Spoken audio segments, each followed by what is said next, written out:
Assalamualaikum warahmatullahi wabarakatuh. Nama saya Kanuvita Yulianti.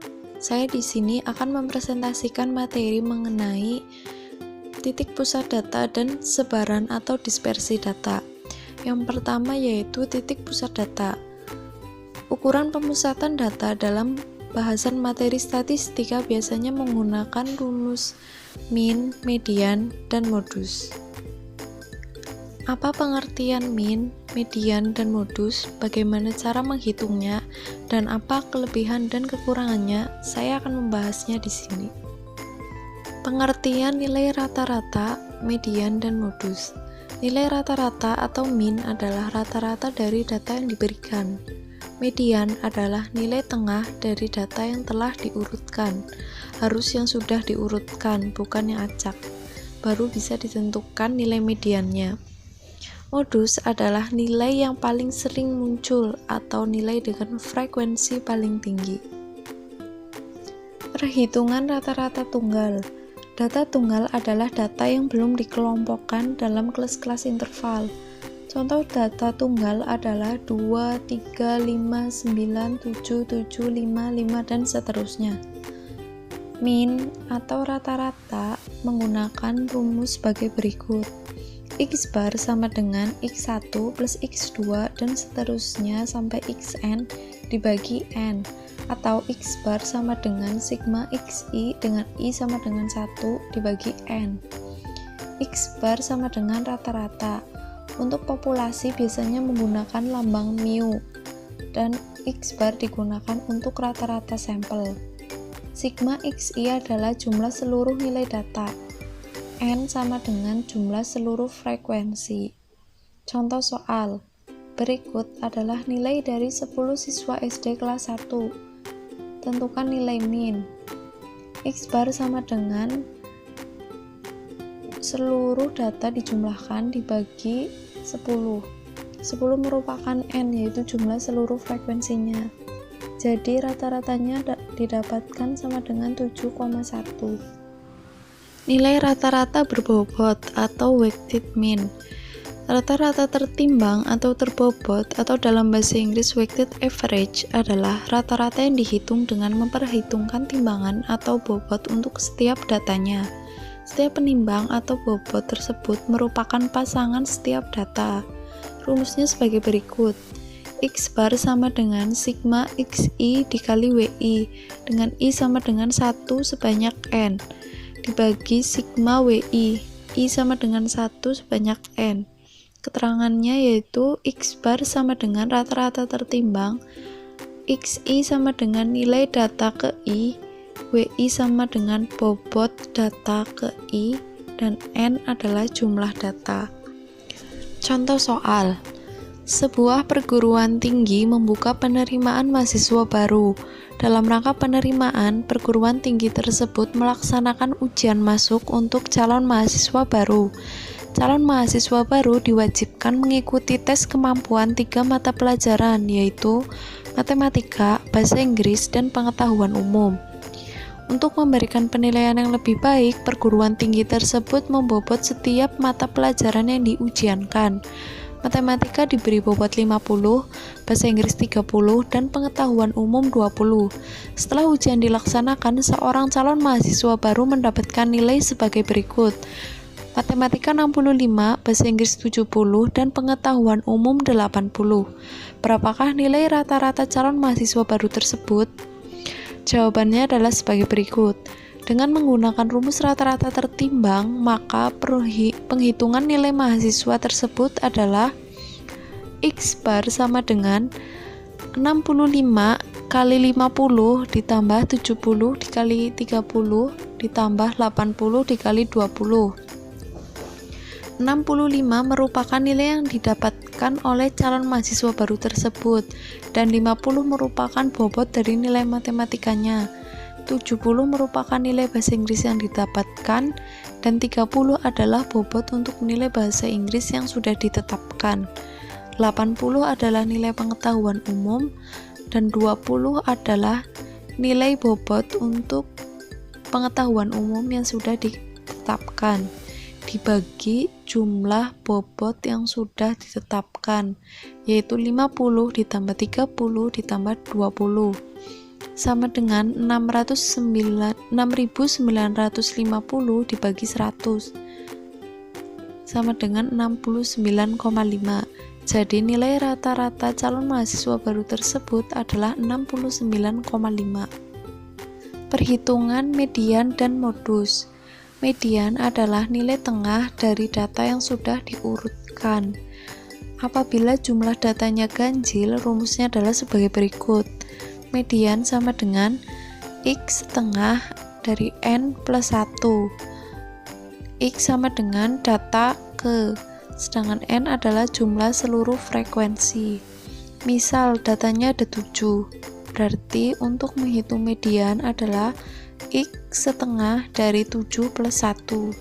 7 plus 1 sama dengan 8. Setengah dari 8 adalah 4. Berarti median sama dengan data ke-4. Apabila jumlah datanya genap, rumus mediannya adalah xn per 2 plus xn per 2 plus 1 dibagi 2. Misal datanya ada 8, maka mediannya adalah x8 dibagi 2 ditambah x8 dibagi 2 plus 1. 8 dibagi 2, 4. Jadi mediannya sama dengan x4 ditambah x5 per 2. Data keempat ditambah data kelima dibagi 2. Itu merupakan median dari jumlah data yang genap. Itu contoh saja. Berikutnya ada contoh soal dari median. Tentukan median dari data 1, 2, 8, 11, 6, 10, dan 16. Pembahasannya adalah sebagai berikut. Sebelum menentukan nilai tengah, maka harus mengurutkan datanya terlebih dahulu. Setelah data diurutkan, maka diketahui N sama dengan 7. Dan rumusnya tinggal dimasukkan. Median sama dengan X setengah dari 7 plus 1 sama dengan X4. Nilai data keempat adalah 8. Jadi median data tersebut adalah 8. Selanjutnya yaitu modus. Modus adalah nilai data yang paling sering muncul atau nilai data yang frekuensinya paling besar.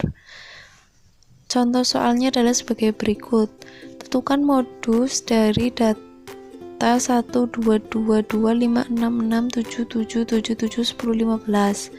Modus data di atas adalah 7, karena 7 muncul sebanyak 4 kali. Bilangan selain 7 munculnya kurang dari 4 kali.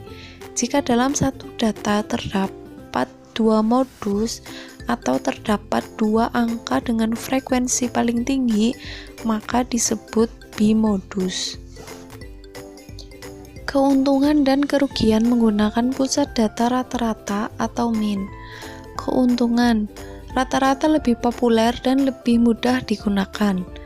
Dalam satu set data, rata-rata selalu ada dan hanya ada satu rata-rata. Dalam penghitungannya, selalu mempertimbangkan semua nilai data. Tidak peka terhadap penambahan jumlah data. Variasinya paling stabil, cocok digunakan untuk data yang homogen. Kerugiannya atau kelemahannya, sangat peka terhadap data ekstrim. Jika data ekstrimnya banyak, rata-rata menjadi kurang mewakili atau representatif. Tidak dapat digunakan untuk data kualitatif. Tidak cocok untuk data heterogen. Keuntungan dan kerugian menggunakan pusat data median. Keuntungan, tidak dipengaruhi oleh data ekstrim. Dapat digunakan untuk data kualitatif maupun kuantitatif.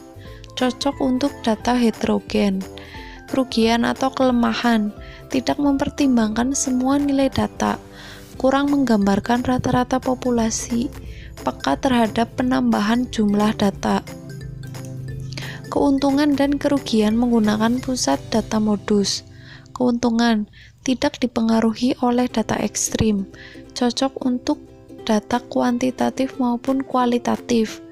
Kerugian atau kelemahan, modus tidak selalu ada dalam satu set data. Kadang dalam satu set data terdapat 2 atau lebih modus. Jika hal itu terjadi, modus menjadi sulit digunakan. Kurang mempertimbangkan semua nilai, peka terhadap penambahan jumlah data. Selanjutnya yaitu sebaran atau dispersi data. Dispersi data adalah ukuran penyebaran suatu kelompok data terhadap pusat data. Ukuran dispersi yang sering digunakan dalam penelitian ialah jangkauan atau rank, simpangan rata-rata atau mean deviation, variance, dan deviasi standar atau standar deviasi. Jangkauan atau rentang atau rank. Rentang atau rank atau disebut juga dengan jangkauan adalah selisih antara data dengan nilai yang terbesar dengan data dengan nilai yang terkecil. Rumusnya adalah R sama dengan X max min X min, di mana R adalah rank atau jangkauan atau rentang. X max sama dengan nilai data yang paling besar dan X min adalah nilai data yang paling kecil. Contoh soal, hitunglah rentang dari data berikut. Diketahui X max sama dengan 25 dan X min sama dengan 17. Dengan demikian, rentang atau jangkauannya adalah 25 dikurangi 17 sama dengan 8. Simpangan rata-rata atau deviasi min.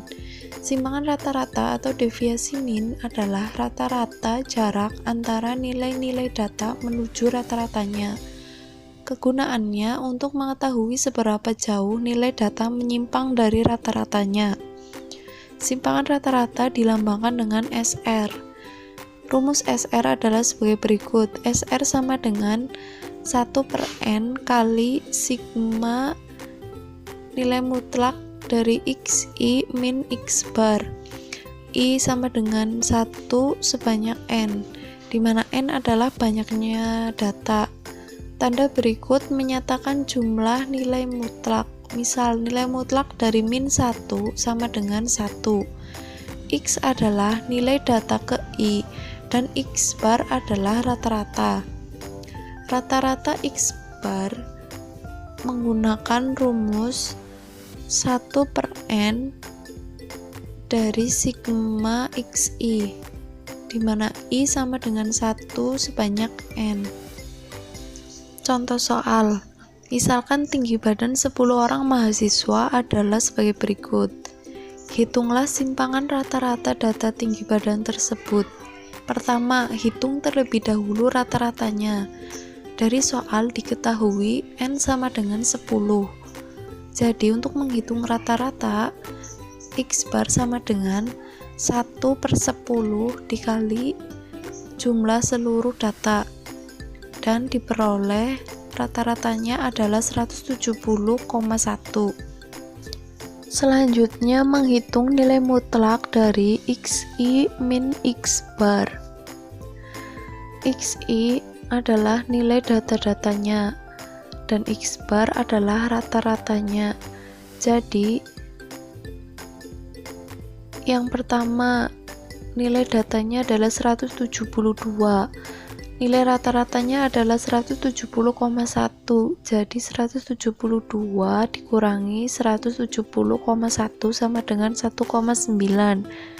Nilai mutlak dari 1,9 adalah tetap sama 1,9.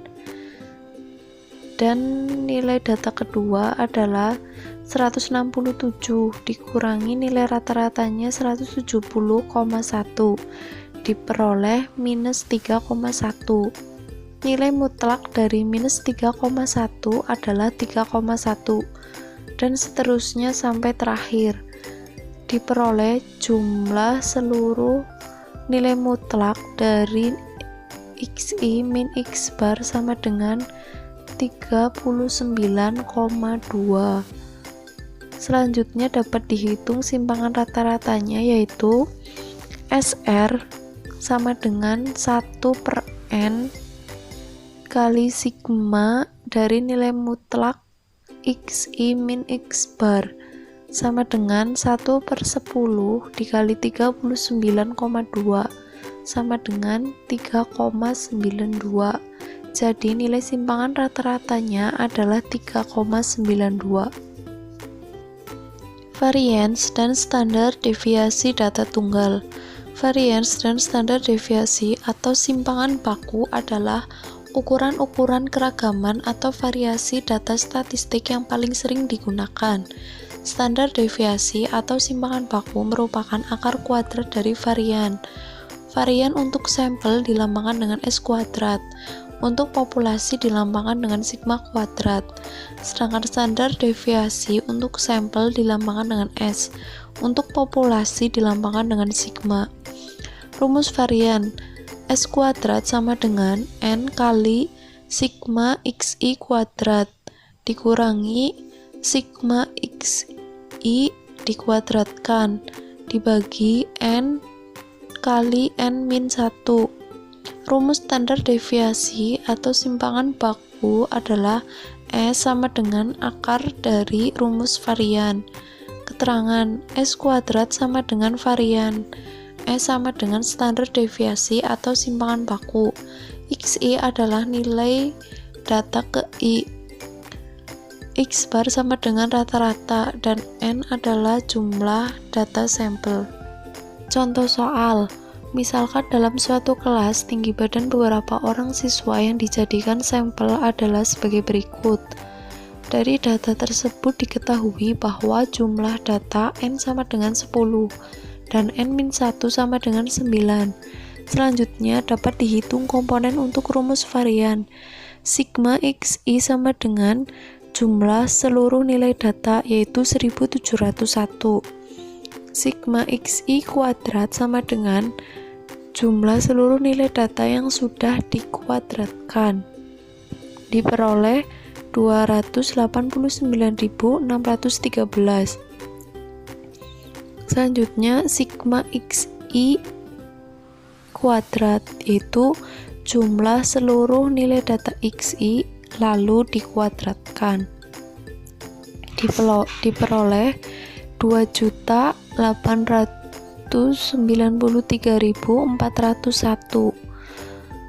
Baru bisa dimasukkan ke dalam rumus yang tadi, yaitu S kuadrat sama dengan N-nya yaitu 10 dikali sigma XI kuadrat. Sigma XI kuadrat yaitu 289.613 dikurangi sigma XI dikuadratkan yaitu 2.893.401 dibagi N 10 kali N-1.